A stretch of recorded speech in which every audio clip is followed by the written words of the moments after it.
And before we get going, here's a word about our sponsors. SDHQ Motorsports is a powerhouse 30,000 square foot facility with 45 family members reporting for duty. This single owner, single location business is based out of Gilbert, Arizona. It can handle anything from a hot rod, daily driver, pre-runner, race vehicle, half-track or Kugelwagen, or just about any other project you need help with. Their skilled staff with hundreds of years of combined experience eats, sleeps, and breathes performance. So go check them out at sdhqmotorsports.com or check them out on Insta at sdhqmotorsports. The We Happy Few 506 podcast is brought to you in partnership with the Gettysburg Museum of History, home of the Major Dick Winters collection and the largest assortment of authentic Band of Brothers artifacts in the world. Visit the free museum at 219 Baltimore Street in Gettysburg, Pennsylvania, or at www.gettysburgmuseumofhistory.com, and on the YouTube channel, The History Underground, Facebook, Instagram, and Twitter.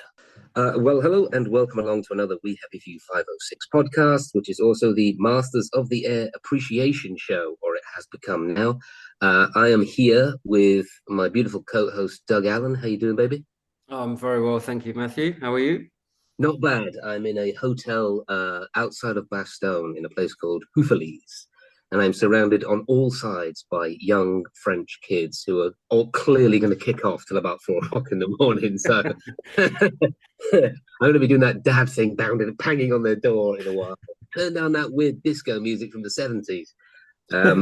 What they do, French kids. So it's going to be a fun night. Yeah, so I'm here. I'm on day like 7 or 8 of the Easy Company tour.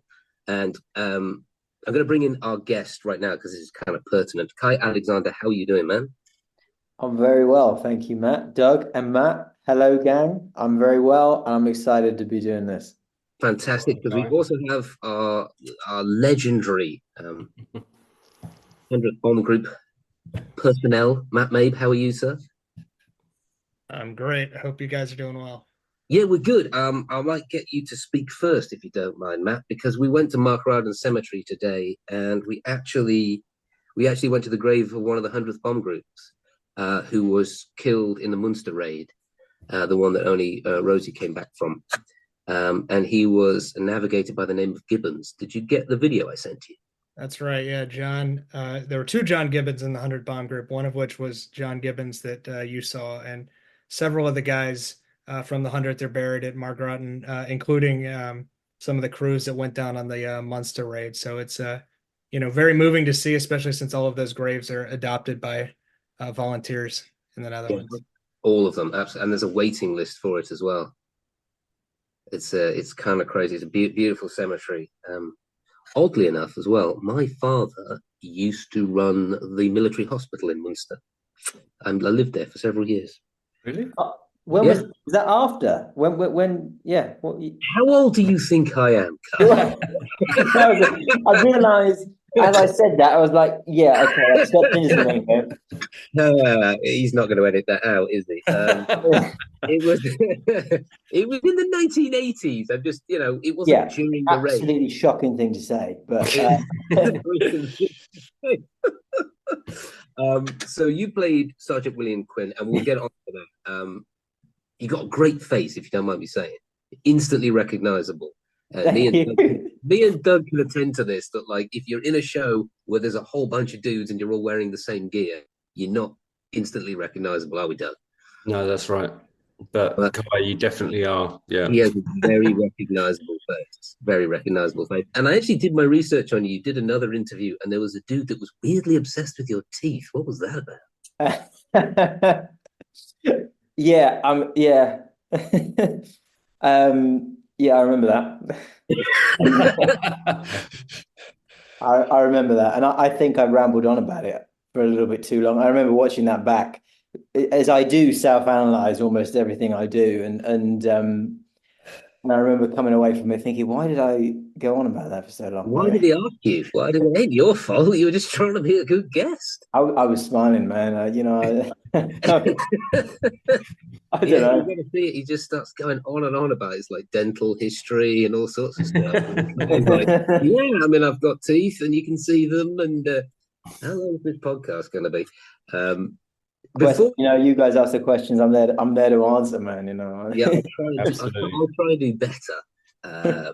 So before we get into Masters of the Air and William Quinn, and Matt will be a font of knowledge about this as well, which, as I've interviewed quite a lot of you guys, it seems like a lot of you guys are learning stuff sort of retroactively about the guys you played. So you need to hook up with Matt Mabe. We'll give you his number, and anything you want to know, he's the foremost knowledge of it. But I did some more research on you, and I actually wanted to ask you about a job you did, I think, before Masters of the Air. Is it called Pistol? Is it about Steve Jones, the Sex Pistols guitarist? Yeah. That's my favorite guitarist of all time. All right. Yeah. And I am that old. You're quite that As we discovered.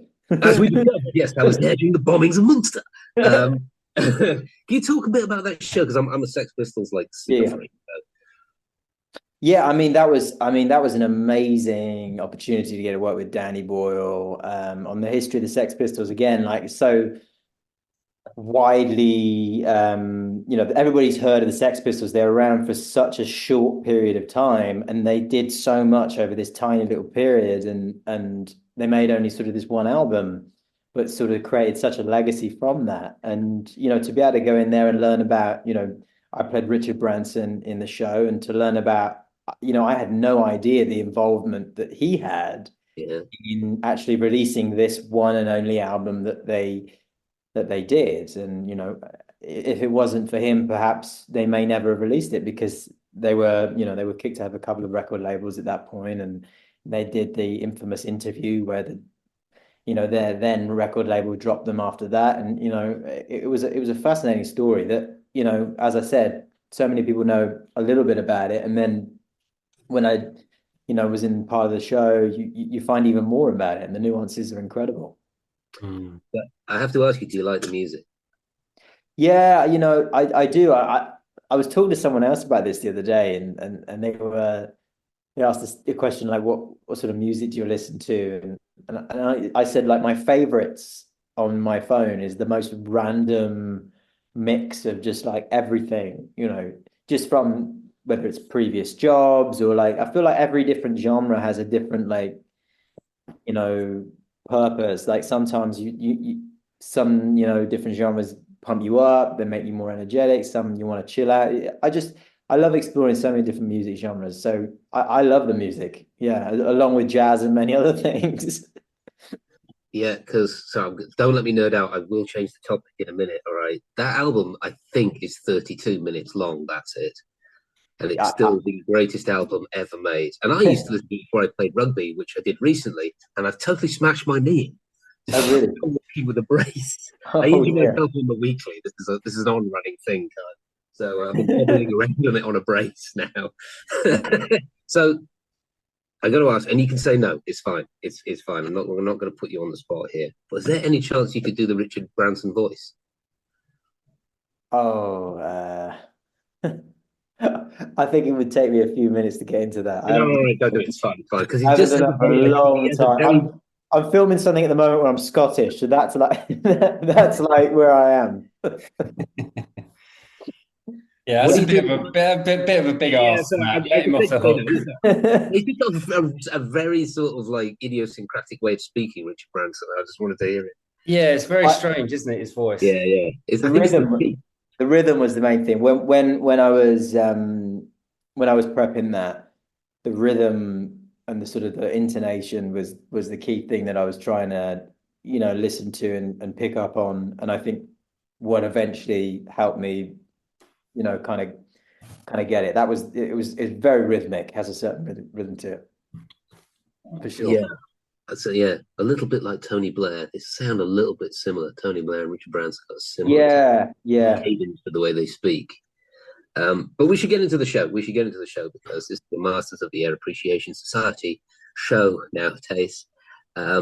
So tell me what you know about William Quinn and what you were told, and then we'll bring Matt in to give us a wider picture, and then we'll drill down deeper into the casting and all that kind of stuff. Well, I mean, what I was told very little about Quinn. I got cast as Quinn, and I at that point knew nothing about him. And then when I obviously researched myself before we started shooting, I hadn't seen any scripts, and there was very little of Quinn actually initially online back when we were shooting, and there was sort of you could establish radio operator and the missions that he went on and sort of a rough timeline. But beyond that, at that point, I didn't really know a lot, so I kind of knew the mission he went down and knew that he was a radio operator. So I kind of sort of focused my entire preparation on kind of what radio operators did and just general research in terms of how they were kind of about getting there. And I knew he was from Spokane in Washington, so I looked into some, local Spokane stuff and what happened there at the time, sort of tried to figure out what his background might have been. And then obviously finding out as the scripts came out and stuff that he went on this journey through the Comet Line. And then it was, as soon as I found out about the Comet Line, that was an amazing avenue that has a lot to explore there. And, I read an amazing book called The Freedom Line, which had so much detail about, those resistance lines and what they entailed. And I built from there really, because then that helped understanding, this journey that we were going on. But ultimately the whole time holding on to this essence that, Quinn himself would have known very little about where he was going when he landed in Belgium and, held on to that. But after we finished filming, I kept on looking and more seemed to come out. It was weird. I seemed to be able to find more after we filmed it than before. I found the whole mission report, what he wrote after he came back, and things like that after we finished filming. Right, all the after action stuff.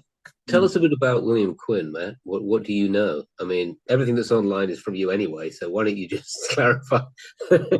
Yeah, so I mean, I'll say, Kai, I'm impressed. You really went the extra mile to figure this one out. And in truth, yeah, we didn't have that much on him at the start. I remember reading another interview where you're talking about like, wondering about military physique and what these guys looked like. But ironically, I think you probably do fit the bill for him. On his registration card, he had blonde hair, he was slim.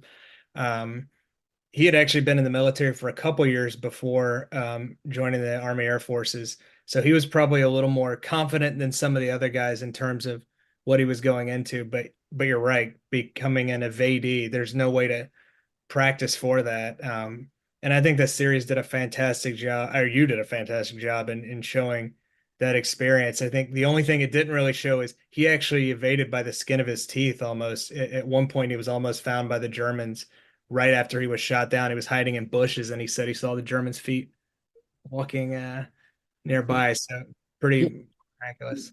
That was a scene that we had scheduled. I didn't know I didn't know that actually happened.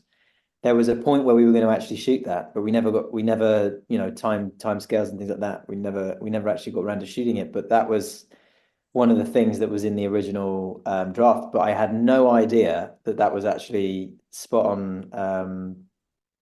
Actually, what happened. Yeah, wow. And you guys kept it stayed true to form in the sense that he did escape with Bailey and stayed with Bailey the entire time until they got through Spain and back to England. So those guys had a incredible journey together. That one thing we don't know is if they ever stayed friends after the war, but I have to think at some point they probably tried to correspond because you can only imagine what it's like going through an experience like that with somebody. And it was just the two of them for part of that journey. Sorry, can I just interject there? Kai spoke a little bit about the Comet Line. I wonder if you could just elaborate on that, Matt, for those people who don't know what that is. Yeah, and Kai can probably elaborate even better than me a little bit, but it's pretty amazing. In the early part of the war, there were a number of members of the resistance of the underground in Belgium and France that helped downed airmen, both Americans and RAF guys, other Commonwealth crews, escape. It wasn't necessarily a thing in the latter stages of the war once we had already landed in Europe, but it was a vital way of resisting the Germans by helping these crews get back safely to England. I think the numbers are over 5,000 guys, both from the U.S. and Commonwealth countries, managed to get back because of that. And sometimes it was a matter of months. Sometimes it drug out for even many more months because they're at the mercy of their available volunteers, and you might be hiding out an attic in a basement for several weeks until they can figure out the next piece on this journey, as they showed in that series, getting on a train trying to get heading west. Wow. And did it always follow sort of similar routes, or did they change them each time? There were a few different lines. The Comet line's the most famous of all of them, but as you'd expect, there were incidents of people being discovered of the Germans, you know, killing people that were involved in that. So you naturally have to vary your routes. But it's tough. In the case of the real Quinn and Bailey, those guys made it out, but Ken Lorch from the same crew, Lorch managed to evade until the end of 43 and was actually captured at a train station. So for every guy that's lucky, there's another guy who's not as fortunate. Was Yeah. Lorch, did he travel with them, or was he on a separate evasive route? Was he with a separate group, or was he He with was on a similar route, but he wasn't traveling with right? Okay. The scene that I really want to ask about is when they discover the infiltrator. Yeah, Matt, did this thing happen a lot, Matt? Was that a genuine thing that the Germans were trying to do? Because in the show, obviously, like the guy speaking American with an American accent, they did, was that something that kind of really happened, or? I don't know the frequency in which it happened, but it certainly did happen both in Belgium and France and even, in Spain, because they're trying to detect these routes, trying to find out, where these guys are going, both to capture guys and also root out who's working against the Germans. So it was certainly something that happened. And I think they used that vignette to, bring that story to light. But there's no, you haven't seen any evidence in any kind of mission reports of anything of anything that sort of that's being suggested that somebody I remember reading in the Comet line it was because it was so successful because of how many downed airmen they were actually collecting and bringing back to the UK, that the Germans had an active effort trying to sort of infiltrate and trying to get guys in there undercover, or whether it was arresting the Andre de Jonge, who founded the Comet Line, she was actually in prison when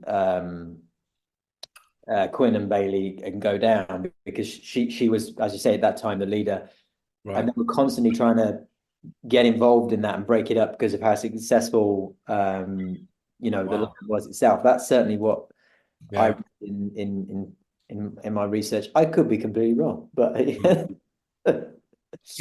good research. But I mean, it makes sense, doesn't it? I mean, if what you're saying, Matt, 5,000 airmen successfully routed home by that method, I mean, that's a huge success, right? So yeah. And now these guys didn't play, as it showed in the series. Once you came back, they couldn't chance you flying again. So even in the case of the real Bailey, he went back and helped train crews stateside. But they're not going to risk you flying again and getting captured and possibly giving up the information about. Is that a fact? Is it? Oh, right. So once Kai, your character, got repatriated, he was never served again, essentially, like on the front, like never went up in the air again. Yeah, I mean, what I was told was, as you say, the information that they then knew was deemed far too, risky to then, go again. I mean, I actually know one of the things, I don't know a lot about what happened to Quinn after we went back, and I was going to ask Matt about that actually, if we knew any more, because I remember digging and digging. One of the things me and Bailey were looking at when we were filming was, I wonder if exactly what Matt alighted on earlier was whether they actually stayed in touch, but we obviously don't know that, but. Yeah, I don't know a lot about what happened to Quinn after we went back. On you, Matt. Tell us. Yeah. So one thing I'm hoping to deliver for you is I did find Quinn's son. Quinn still has a son that's living, so I'll let you know later. Oh, wow.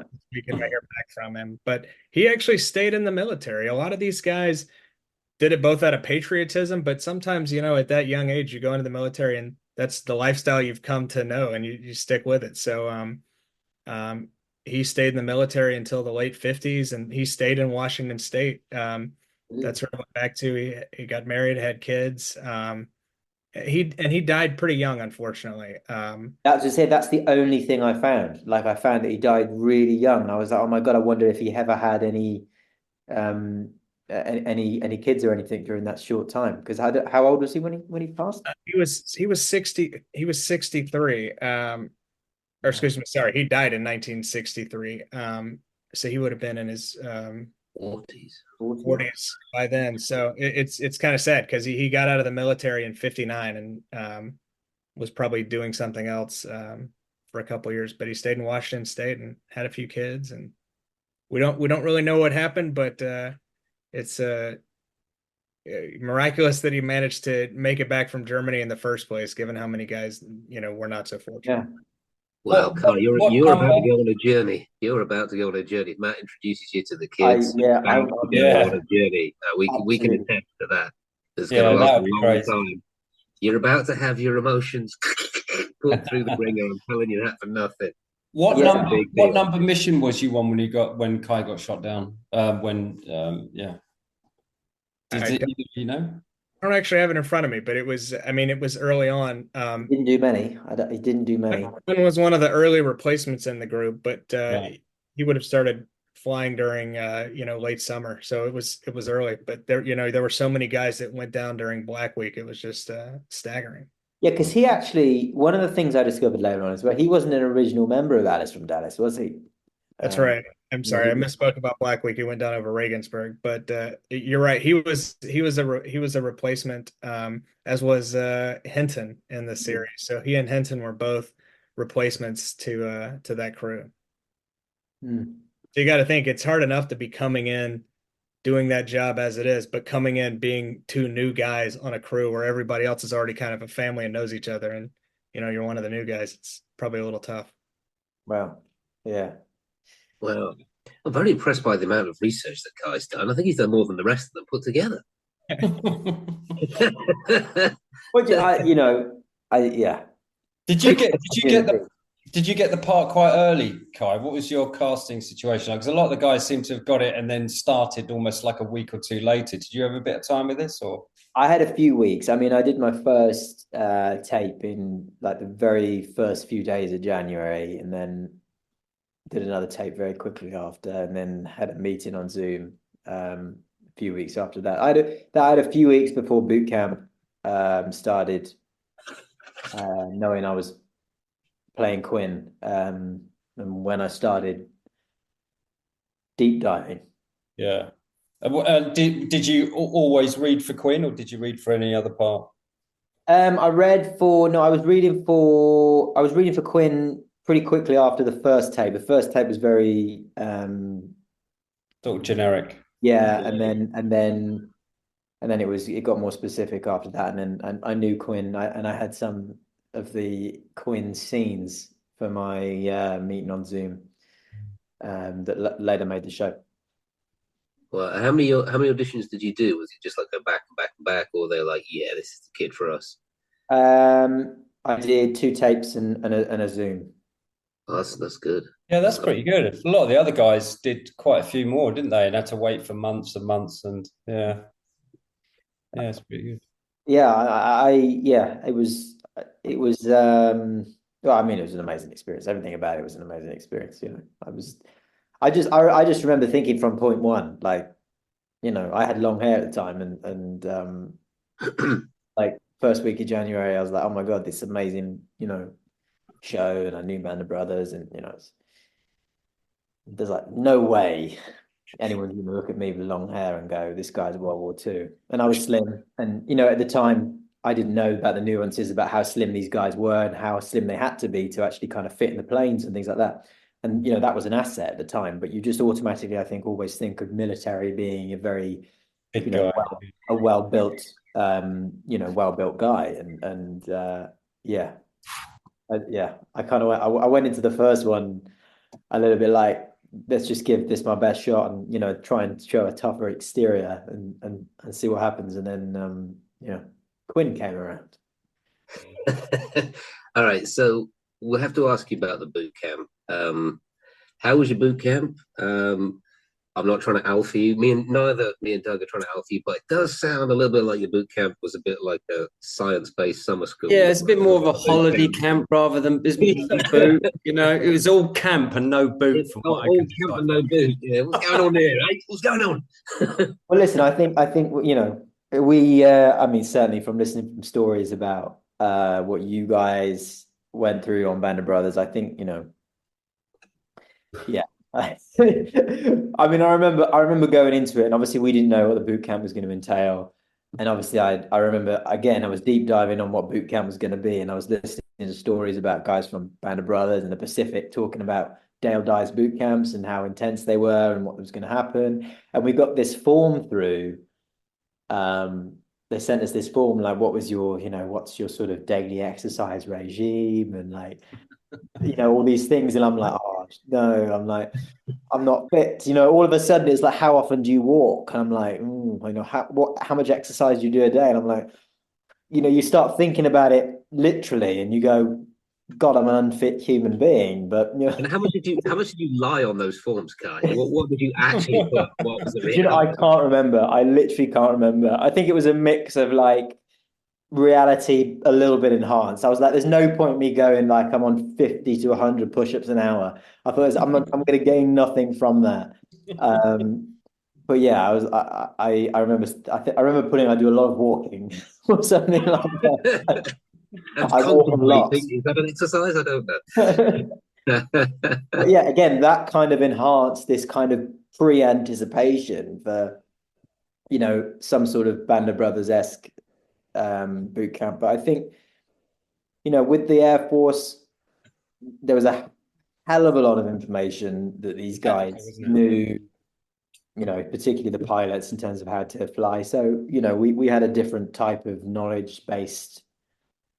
Yeah, I just imagine the first day of boot camp and Dale Dye goes, okay, here we go. Simultaneous equations. The worst he's going to do is throw his like chalk duster at you, or a piece of chalk or something. we did do some work with some, you know, we learned how to fire, reload the gun, machine guns, 50 calibers, and yeah, you know, we talked about the bombs, how to arm them, disarm them if we were being the bombardier, and we did a little bit of indoor kind of landing on it with a parachute, and how you might sort of land with the parachute and things like that. But yeah, it was about knowledge and what these guys were experiencing when they were not flying, because obviously there was a huge amount of time they were kind of spending at base and not flying, and obviously having guys come back and not come back, and what that was like, and you know, those kind of experiences. Did Dale talk about that? Yeah. He. I mean, you know, as you guys, you know, Captain Dye has such a huge bank of knowledge himself, and he'd done a hell of a lot of, you know, work understanding what these guys, you know, went through, and you know, we watched a lot of videos that they played the guys during the time, like Introduction to England and things like that. All these videos that they prepared back in the 40s for when these guys landed and what to expect in England. So we watched a lot of those videos, and they were very, you know, insightful. This kind of American, very early-esque 40s American view of what England's like. Yeah, with that weird Walter Cronkite voice on it as well. Welcome to England. Yeah. The local women are very ugly, but don't worry. Here's what not to do. I have a sneaking suspicion, Kai, you would have been very good on our boot camp. Young and live, I think you would have been very good, actually. We oversell it completely. We were a bunch of unfit alcoholics who sweat for a week. I tell you, actually, I must say, and then came back. Before we go off boot camp, I will say, like, a lot of the most important stuff I think I took from that was this kind of, you know, this kind of squad work we did outside in the squad square, in groups, marching and learning how to salute, learning how to stand, learning how to turn, about face, all that stuff. I think was so important for the group and as a whole, like the cast. You know, I think it immediately gave us this idea. It was this huge leveler. You know, we're here to represent these real human beings, you know, who we all owe our lives for. You know, this isn't about status. This isn't about, you know, this is these real people, and we're here as a team. And it gives you all a kind of, it gives you a sort of modus operandi that you can get it away. Stop, get out of yourself. Do you know what I mean? Get out of your own way. You know how to walk, talk, salute. Where I'm supposed to be, what not to do. It's incredibly helpful for an actor, I think.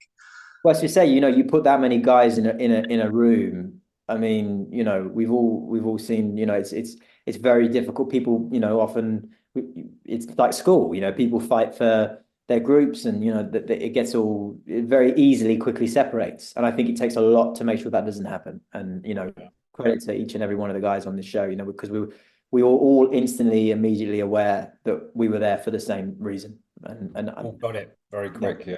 And I think that's in testament to the Captain Di and everybody.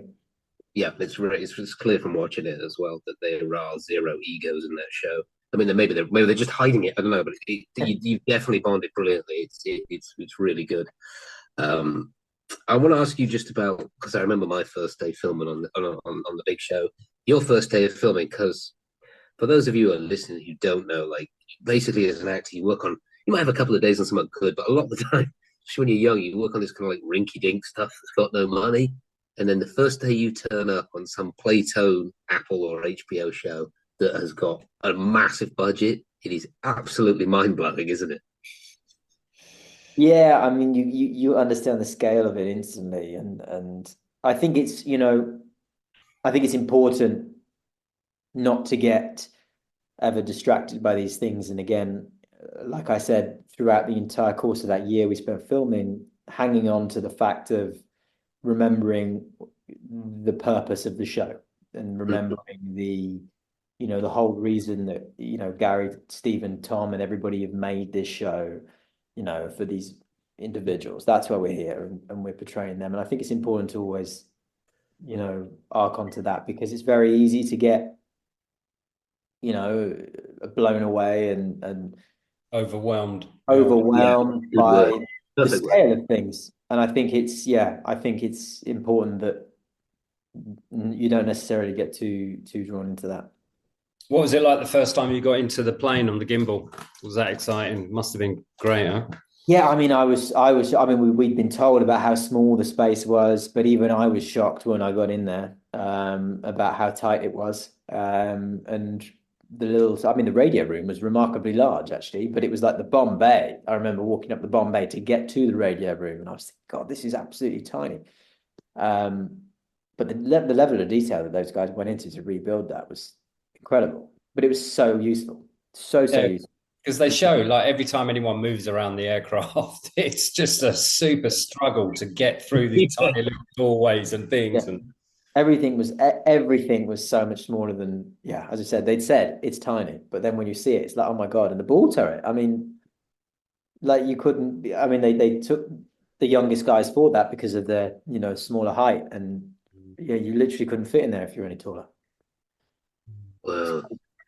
So I guess getting onto the ball turret. So that sequence when it's going down, who was the lad in the turret? Was it Babyface? Babyface, yeah. Do we know much about him, Matt? No, there's not a ton, but I think these guys captured it well in the sense that it's mayhem. In fact, it may have been even worse than what they showed in there, because I think in one of either Bailey or Quinn's report, they recall hearing Clater over the radio saying, like, get the hell out, bail out now. Like, there were like flames coming up through the windows. So, you can only imagine what it's like when the centrifugal force is just pulling you against the plane. So it was just pandemonium, and nothing short of a miracle that those guys got out. So like dizzying and disorientating, as well as the centrifugal force. I mean, just so disorientating. It must have been insane. Yeah, what was it like to shoot that sequence, Kai? Was it really extreme up there in the when you're shooting in the fuselage there? Yeah, I mean, it was a lot of fun at the same time, because I was, I'm so appreciative of the stunt team on this show, and that, those guys never get enough credit. And, Dave, Lee, Will, Pete, everybody involved in the stunts on this show are incredible. And I was very, very lucky that they sort of gave the time to me to kind of learn, to be in that, we did it on we did that particular sequence on a rotisserie rig, and then we did some wires and stuff. And I was very appreciative for the show as a whole that they gave me that time to learn how to do those things myself in order that we could try and capture it as realistically as possible. And they luckily let me do it myself. But it was, you could, even though we were doing like 1%, I mean, even less than that of what the actual guys would have been going through at the time, it was still this extreme amount that you could get this essence of how sort of, unprepared and unexpected everything was. You literally had to make these sort of split-second decisions, and everything was a fight because of that. As you say, the G-forces come in. You've got things falling the wrong way. You're upside down. And things get stuck. Because that's what happened on the planes. So the door gets jammed. These things.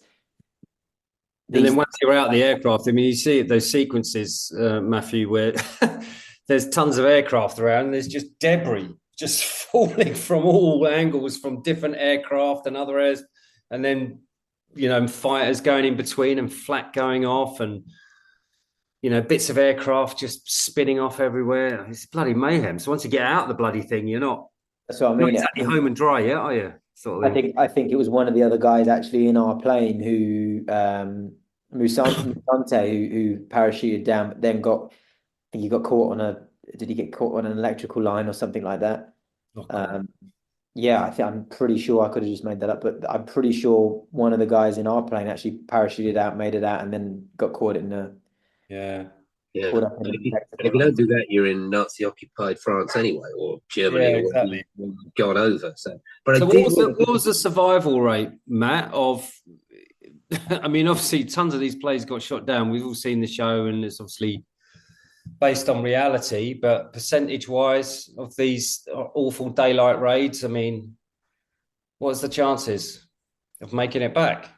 Not good. I think we've been over this, and we may have in a previous episode, but they weren't good. I mean, you probably heard the statistics that, it's 1 in 4 of those original crews were lucky enough to complete their missions, but even of the guys that were shot down, a large number of the guys who were shot down were killed in action. So it's just pretty staggering to think about, especially on a mission like the Regensburg mission, where so many planes went down, and it was just pandemonium there for a while.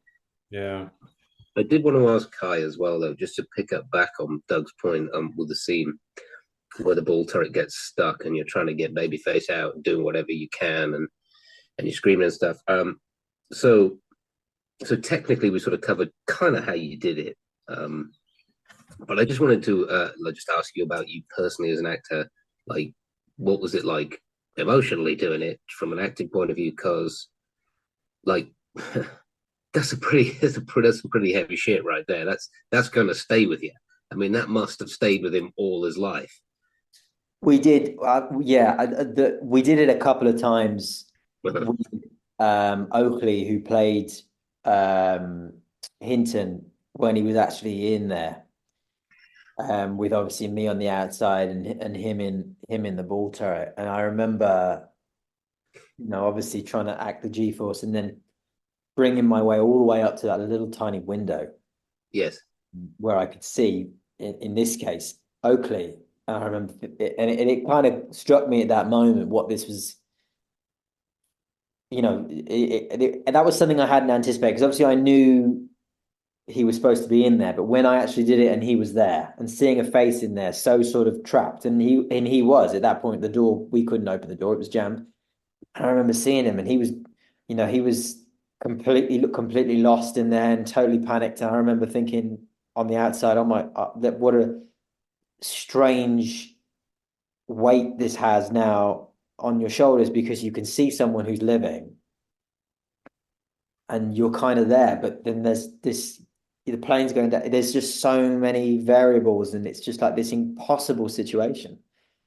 And that was one moment that struck me, just seeing him in there through that little tiny window, and I'm imagining what that would have been like for Quinn, looking at this little guy in this through this little tiny window, and then having to make this this decision, and then, as you say, having that consciously on your mind forever.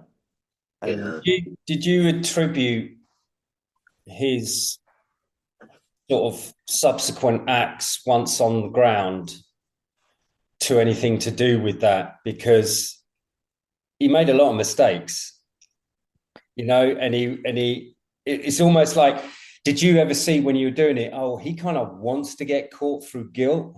Did you ever make that kind of connection? Because he was a bit of a, because airmen, they're cool, calm, collected people, it seems like, because you have to be. But then, he has this letter, he's kind of running on the train, he kind of does all the... Do you know what I mean? I don't know if you ever had that observation yourself when you were reading it.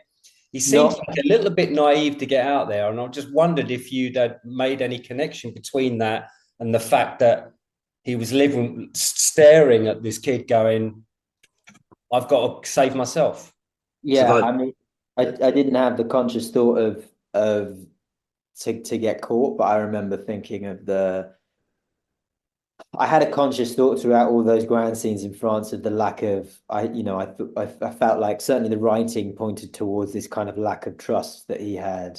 And this, even with Bailey, I think he had a constant unease about everything. And this lack of, he wasn't sure about anything anymore. I think this whole situation was completely, that was what, my intention was, I think, and it kind of paralleled early scenes of Quinn where he was so sure about things like the salt. No, this is a superstition. This is how this goes, and was very specific about cards, and he knew a lot about the planes. There's a scene about him talking about it like a tin can. No, if we hit a cow on the runway, this is going to happen.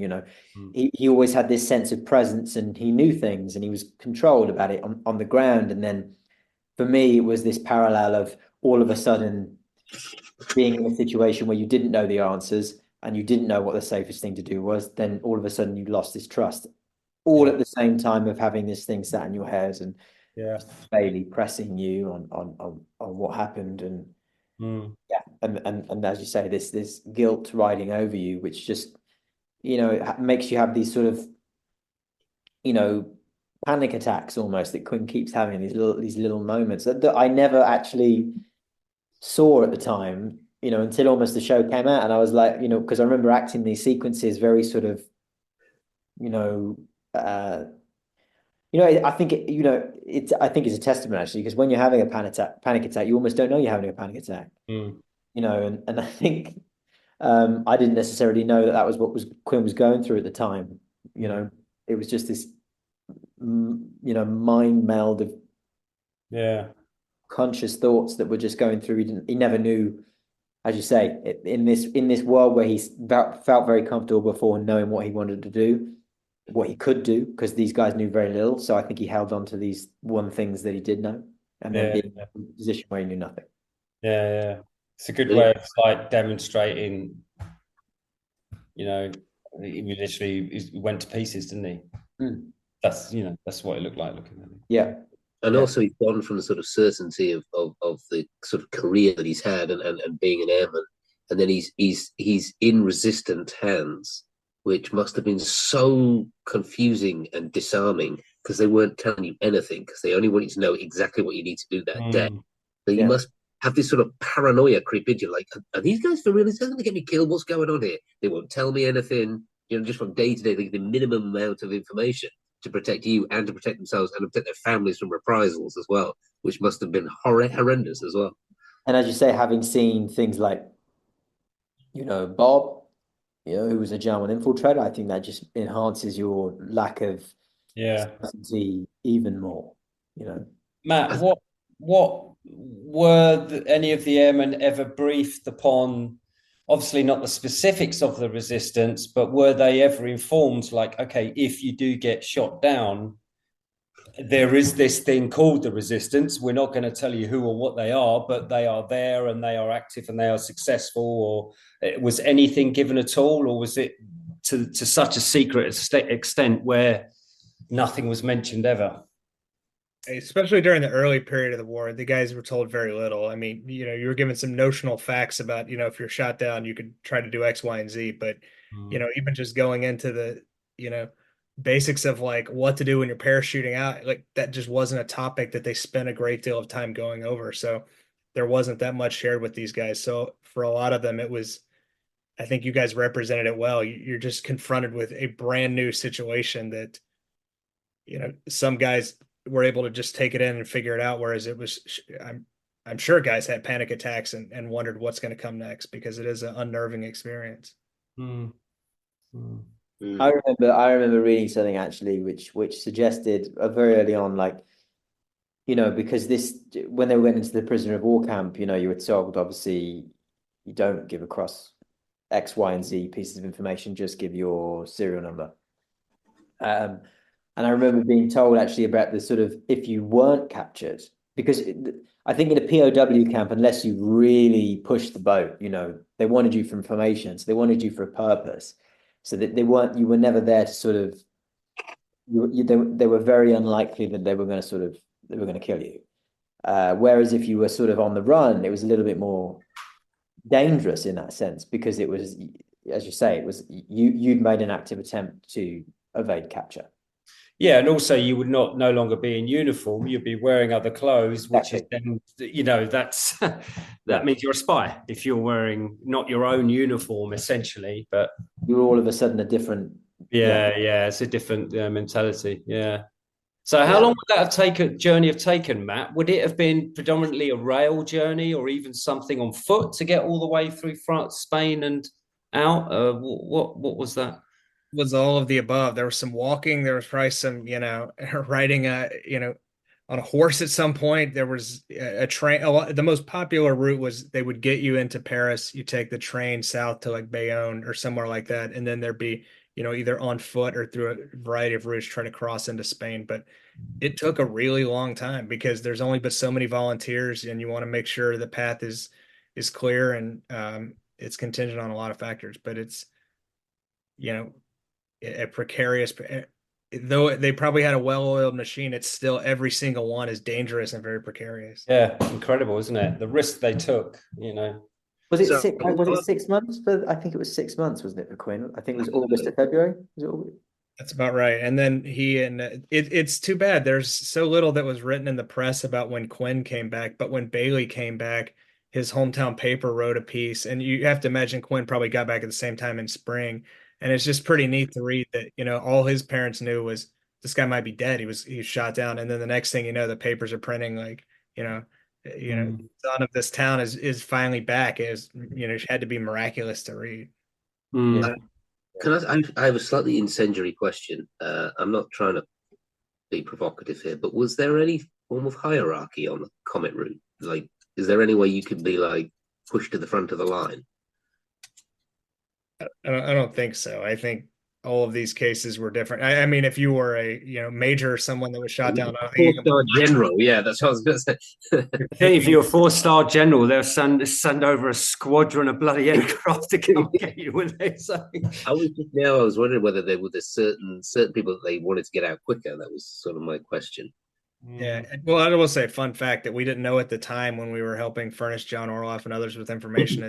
Actually found out after the fact, Egan himself had tried to do just that. He actually changed into civilian clothes, and kept his jacket with him, but tried to change in civilian clothes and was trying to reach the resistance to get west to Spain, and he had managed to stay on the lam for a few days, but as depicted in the series, he wasn't successful. Yeah. I think one of the things actually, again, from that book that I read, The Freedom Line, was this, as you say, you change into civilian clothes and you very quickly, I think, this idea that these guys are coming to you saying, we're gonna get you back. I think in an unknown area, I think you listened pretty quickly because, as you say, you didn't know where you were. So I think as soon as you changed into civilian clothes, you were very much following as best you can their guidance. And I think it's the first scene you had when you were, you went up to the farmhouse there. The guy said, you can surrender and be a POW and you're probably going to survive. But yeah, that's a good Or you choose to come with us, because wasn't POW, we're talking 43 airmen, were they particularly, was it Stalagluft and places like this? Were they still around then? Or I don't know, Matt, what? That's right. I mean, it was pretty well known that, POW camp isn't great, but the chances but it's, it's not as bad as we know. Rolling the dice. Yeah. Yeah, okay. I guess it all depends who picks you up as well. If you're on the run as well, you get picked up the SS, you did. Well, that was the thing. That was one of the most amazing things I learned about when a Comet Line, 70% women. And these were young, like teenage women. And, these were girls. And that's like, you so often, I think, pinpoint World War II as like a very male dominated thing. And, how many lives were saved by these young women fascinated me completely. Mega brave, isn't it? Because it's not just them that gets killed. They know where they live. They go and kill their family too. So you get your little 8-year-old brother shot, and you get you know what I mean? It's like, that is insane level of bravery and skill that they had. And that's kind of depicted, isn't it? It's like kind of, they were the cool heads here. That's what I mean. The sequence. As you say, there's this, as you say, with the Quinn and Bailey dynamic, there's this, they're the ones who are a little bit like, it's particularly Quinn, but it's, it's Mishu and the girls who are very calm. They're the younger ones. They're the ones who are in far more danger. Oh, yeah. But that fascinated me. And I don't think this part of history actually is, I didn't know anything about it prior to this show. Thanks for bringing it up, actually. It's a brilliant point. Yeah, but it's great. That's now there forever. Yeah. It's kind of, like Doc Rowe is at episode 7 in Bastogne with the female nurses and stuff. Do you know what I mean? That's there, even though she was pretty much the only female cast in the whole Band of Brothers. But that is there forever, I thought about that exact episode when I first read this journey. It had that sort of feel of it for me as well. It reminded me of that exact episode. So Leighton, shall we put a link to what's it called, since it's about the Comet Line? What's it called, the book that you read? The book's called The Freedom Line. The Freedom Line. Let's put a link to the Freedom Line on this pod so that people can read about it, because it just sounds fantastic. So we've had you for nearly an hour, Kyle. I'll let you go soon because you're young and probably doing something interesting. I'll ask you just a couple of questions. What's next? I understand you're busy being Scottish right now. Yeah, I'm filming something at the moment where I'm Scottish. I was American for this. I never seem to use my own voice. Well, it is very grating, if you don't mind me saying. So. Is it grating? Don't let him wind you up. So I'm filming something Scottish at the moment up in Edinburgh. Well, obviously you can't tell us anymore. You must come back. You must come back when you next got something on, Kai. It's been an absolute pleasure having you. I need to ask you one more question as well, because I always ask all my prey. Although I did read you were born in 1997, which makes you only 8 years old. But we subhead our podcast to Nearly Men. So I always ask this of everybody. Do you have a nearly story, something that you nearly were? Like, you were nearly not an actor, you were nearly black cab driver, you nearly ended up, it can be an acting one as well, you nearly ended up being Spider-Man or something like that. Before I was an actor, as sort of my early teens, I was go-karting. So I spent my very early kind of aim before kind of acting became a thing was to be a Formula One driver. Fantastic. Wow. Who did you race against? Did you race anyone that made it? So I did not in single seater. Not in single seater that I'm aware of, but I did a few national championships. I went to national championships, and it was kind of when I did that, and I kind of came sort of, seventh bit down the pecking order, that I kind of observed, some of the guys that were finishing up at the top, and I'd sit behind them in the track, and I'd just watch them go around corners, and I'd be like, I don't know how. Right. I can't see how you've gone around there way faster than me. I just couldn't see it, because you could always see how to improve, and you go, I left a little bit of time there, left a little bit of time there. And then you just watch how these guys control the car around certain corners. I remember at that point thinking, I just don't see how you've done that. So our first other career could have been a racing driver. That's quite incredible. That's very cool. That's really cool. It is really cool. Really, Yeah, you're a dark horse, Carl. You're a very dark horse. Yeah, you are. Very cool. Anyway, mate, listen, we'll let you go. Thank you so much for coming on. Really appreciate it. You're a great guest. All you guys have been great guests in different ways. You seem like a really, really cool set of guys, and I wish you the best of luck in the future. We are actually doing a Masters of the Air tour in September, where we're bringing a bunch of the Rosie Riveter guys. It sold out in 42 minutes, so it's quite popular. Seems like your show might be a bit of a hit. So we'll do more and more of those tours, and we'll get you on one of them, and we'll get you paid, and we'll get you to the locations. So stay in touch with us. Yeah, you've got a bit of a hit on your hands here. I'm putting all the boys up in a big Airbnb and filling it full of booze, so I think they're going to have a great time. Sounds like a disaster. What do you think? Lead them down the path. Disaster and ruin. I don't drink, so I won't be having any of the alcohol. I'll be the sensible one. Okay, all right. Yeah, designated driver. There you go. No, we'll put him in his own room. That is utterly unfair. I did want to say thank you too. You know, not only did you help represent a real person from the 100th, as these guys said, you help bring to light the comment line and everybody else. So, you know, what was, you know, one TV series is something that's going to live on forever. So you, in all seriousness, thank you from everybody at the 100 Bomb Group. You have helped ensure these guys' story will never be forgotten. So thanks for that. Please, yeah, please, once you've given Kai the details for Quinn's son, can we hear back about that? Keep you posted. Keep us posted. All right, guys. All right, boys, we're going to head off. Thank you so much, guys. It's been a brilliant interview. Thank you so much. No, thank you for having me, guys. It's been an absolute pleasure. And as you say, Matt, good to see you again. Beauty. All right. Thanks, jump off. Thanks, bye. Thanks, Matthew. Jump off and we'll talk about you behind your back. Okay. See you later. See you later, guys.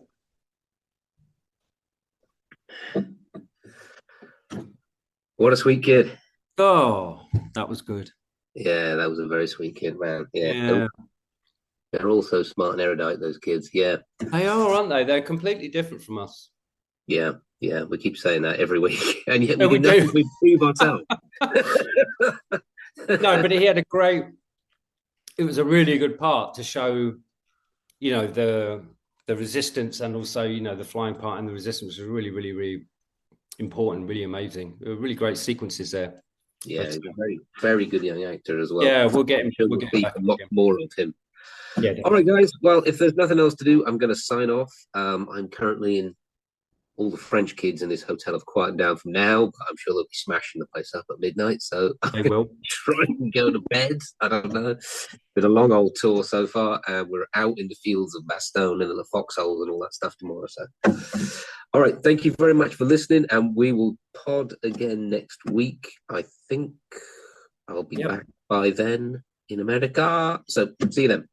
Thanks for listening, everyone. Cheers. Bye. Bye.